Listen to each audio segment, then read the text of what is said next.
Hey y'all, so I want to talk to you guys about tests and trials and what the Bible say about tests and trials and how you should really rejoice when you find yourself going through different trials in life.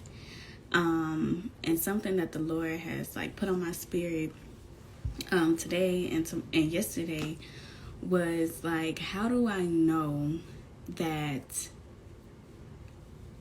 I am something, or that how do I know that I believe something if it's not tested? So for an example, if you believe that you have faith in God, how do you know that you truly have faith in God unless that faith is tested? How do you know that you believe that God is a way maker unless that area is tested? How do you know that you can depend on God until your dependence is tested? How do you know if you walk in unity if that unity is not tested? How do you know that you are pure if your purity isn't tested? So as you find yourself going through different trials and tests in your life, different temptations and stuff like that, count it all joy. Like in James chapter 1, verse 2 through 4, it say, "My brethren, count it all joy when you fall into various trials, knowing that the testing of your faith produces patience. But let patience have its perfect work, that you may be perfect and complete, lacking nothing." So when you find yourself going through different tests, different trials, different hard times in your life, count it all joy because it's literally helping you build endurance. It's helping you build patience. It's helping you build faith in God. And it's like, man, how do you know if you have integrity unless your integrity is tested? And what I mean by tested, meaning you go through life situations to see okay, do you have integrity? And of course, the goal is to go through tests and pass the test and come out pure. But even if you fall short, even if you don't pass the test, know that you have God. God is still with you, and God is going to help you. And God is going to help you with those tests, and God is going to help see you through. But when you going through stuff in life, if you're going through financial problems, even stuff like that, how do you know that you depend on God unless your finances or something like that is tested, right? Your health, stuff going on in your family, and just all type of stuff. How do you really know unless it's tested? So the fire test whatever you believe you stand on. And count it all joy and know that there's somebody else in this world going through the same test as you and trials as you. And when it comes down to that, I was reading this morning in 1 Corinthians chapter 3, verse 13 through 15. And it literally talks about it talks about each one's work will become manifest, for the day will declare it, because it will be revealed by fire. It will be revealed by fire, meaning, and the fire will test each one's work of what sort it is. So the fire that you're going through right now, it's testing, that area in your life. And it don't matter if you fail the test 5 times, 10 times, God is helping you through. And sometimes you will go through the same test so that you can come out pure, because the goal is for you to come out pure and blameless in the sight of God. The goal of a test is to purify you, to prune you of certain things. So count it all joy when you find yourself going through stuff. Also, it say, if anyone work which he has built on it endures, he will receive a reward. If anyone's work is burned, he will suffer loss, but he himself will be saved, yet so as through fire. So it's basically saying even if you go through the test and you don't come out pure, like you failed the test, you will be saved.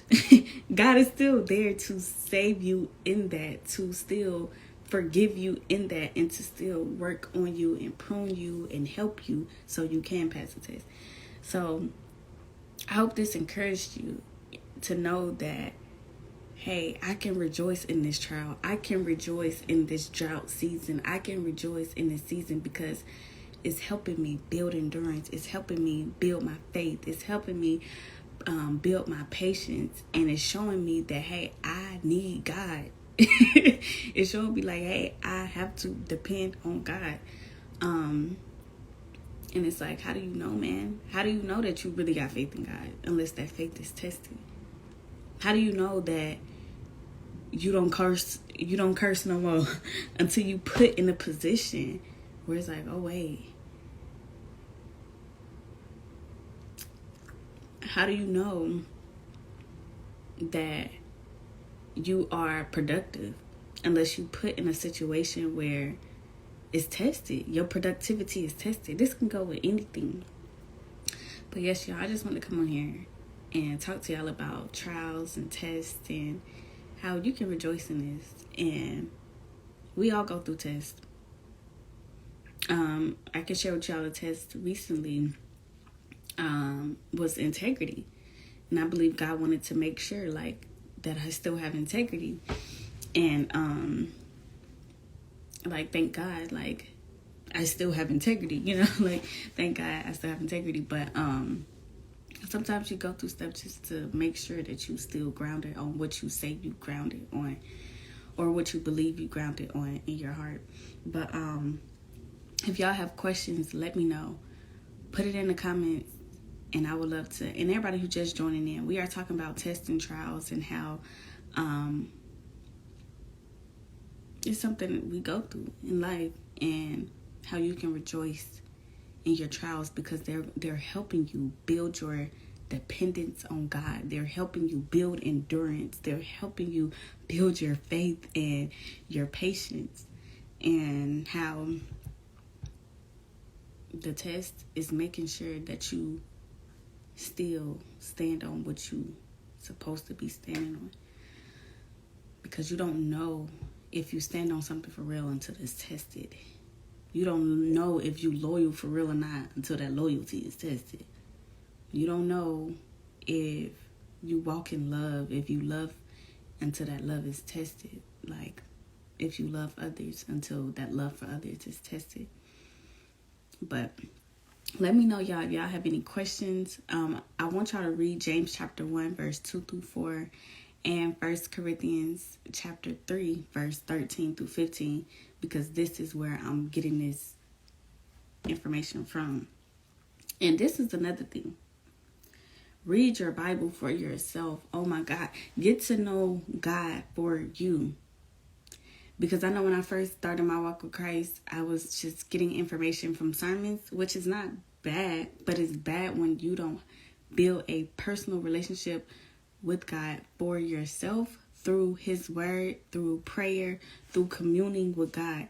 Just like how you build a relationship with people on your own, in your own time with that person. Y'all have one-on-one time together, communication, all this other stuff. Same thing with God. So when y'all hear me talk or anybody talk, go to the word yourself. Pray about it and talk to God about it for yourself. Get to know God for you. Build a relationship with God. Not this whole ritual thing like, oh, since I went to church and no. Church is good. But get to know God for you. And not by what people say He is. Because I had a lot of wrong conceptions of who God was based off of what I heard people say about God. And it was far from the truth. The truth is in the Bible. And if you ask God for wisdom, He will give you that. And I know He will give you that because it's said in His word.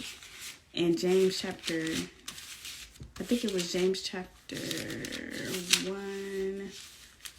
Let me see. It literally say,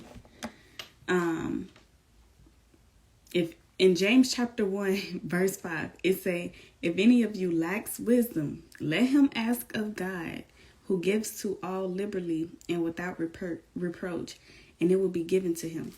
So if you in an area in your life you lacking wisdom, you don't know, ask God.